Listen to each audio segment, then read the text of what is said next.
ఒక్క విషయం ఏంటంటే నేనైతే ఖచ్చితంగా చెప్పాలనుకుంటున్నాను, పిఠాపురంలో వంగా గీత గారి గెలుపు ఆల్రెడీ ఖాయం అయిపోయింది ఎప్పుడో. ఇది కేవలం ఇప్పుడు నేను ఇవాళ ప్రచారంలో జాయిన్ అవడానికి కానీ ఆర్ ఇప్పుడు మళ్ళీ వచ్చేవాడిని కలవడానికి కానీ ఇంకొంచెం ప్రయత్నం ఏమిటంటే ఒక భారీ మెజారిటీ కోసం అంతే. ఎందుకంటే గెలిచేది మాత్రం ఆవిడే. నువ్వు ఒకదాని వచ్చినావు, పోకుదాని తెలంగాణ నుంచి మా ఆంధ్రాలోకి.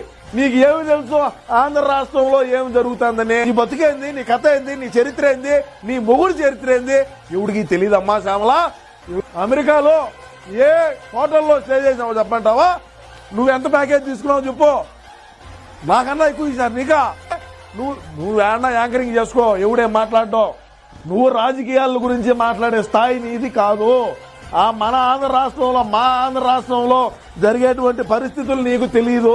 అమెరికాలో ఒక హోటల్లో $12,000 కథ ఏందో చెప్పు.